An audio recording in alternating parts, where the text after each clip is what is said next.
My name is Sebastian Land. I'm the director of the Customer Technical Services Unit at Rapidminer, and I have the great pleasure to introduce you to the new features of Rapidminer, which we will apply today to create our own brand monitoring solution. In this short tutorial, we want to use Twitter to actually get some feeds about Rapidminer. This is the first step.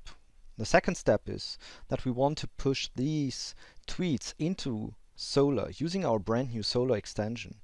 Solr is a very scalable and elastic search engine that you can easily, put in documents in the billions, possibly even on a cluster, and have them distributed so that searching is as fast as if you type a search query in Google. And we want to use that to create an interface with a new web application builder integrated into Rapidminer server to give an end-user interface with exactly these options and capabilities that our marketing department needs. So, first of all, we need to start Rapidminer Studio. You already see that in here. So we want to get data from Twitter. So first of all, what we need to do is we need to define a Twitter connection.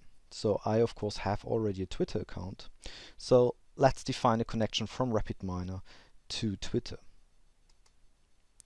So let's create a new connection by pressing this button. And then we see we have plenty of different connectors here. We want to use a Twitter connection. I want to call that Twitter connection marketing.rapidminer.com, because it's for our marketing basically. So now I need to enter an access token. Well, most of us probably don't know that by heart, and we need to authorize Rapidminer to use our Twitter account anyway. So I simply press on this button here,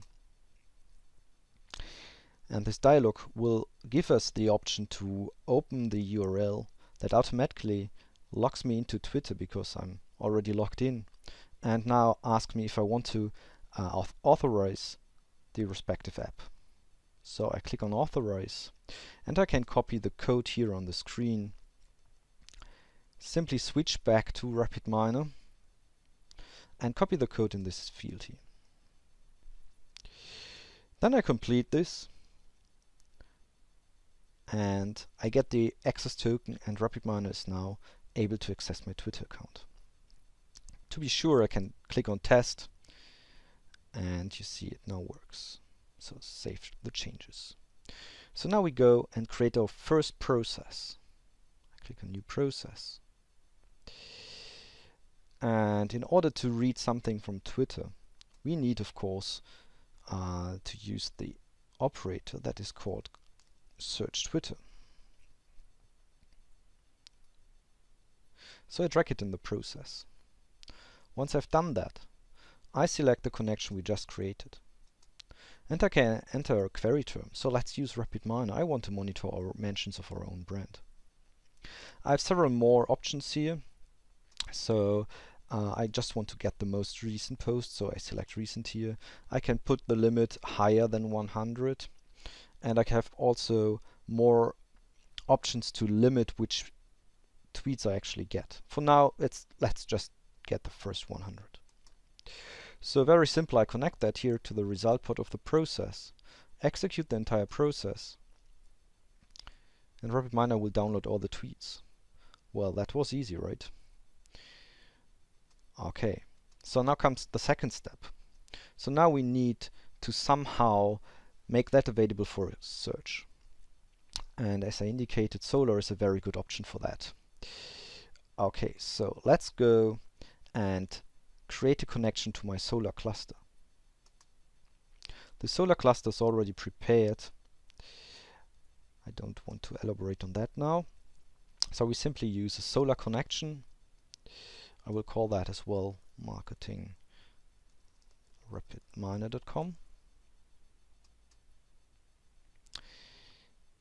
And well, this is where I can access this cluster right away. Let's test that. Usually you need to enter the URL of your server or your cluster here and then change that. Okay, that was pretty easy, right? So let's see what options we have for Solr. if I search here in the operators tree for Solr, I see that I can perform two operations for Solr. I can add documents to Solr and I can perform a search on Solr. Right now I want to add documents to Solr, and there are two ways to do that. Either I can do that by preparing a data table or by preparing single documents from the text processing extension. Right now, from the search Twitter operator, we get the data right away here as dataset. So we use add to Solr data. So let's select the connection. So this is the connection we want to use, so it's pushed on that server. And every Solr server has so-called collections where I can push documents of a certain kind. I already predefined a collection that matches all the information that we can get from Twitter.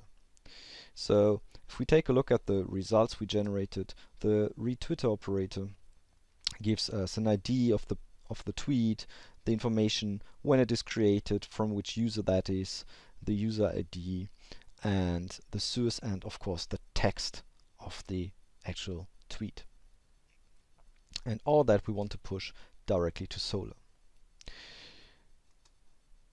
You see, it automatically connects to the server, and I can select the collection that is defined on the server.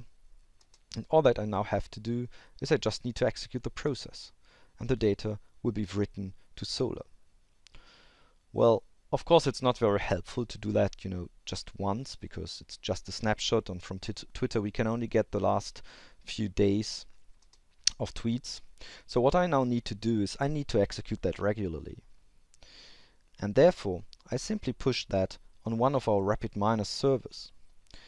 Once I save that on the Rapidminer server, I can execute this process automatically in the background. So I will create a new demo directory here. I will store that in the brand monitoring directory and store the process here as update Twitter tweets.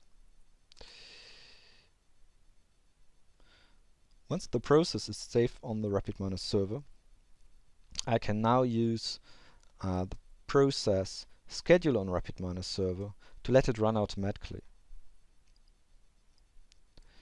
And well, for Twitter it might be a good idea if we want to have some sort of real time. I want to execute this process every, let's say, 5 minutes, or perhaps even every minute. I click here on the visit to create an expression that allows me to execute that every 5 minutes. And exactly on the first second of every 5th minute, so I select 00 and repeat every 5. And now this is repeated every hour, every day, every month of every year, and there on every 5 minutes.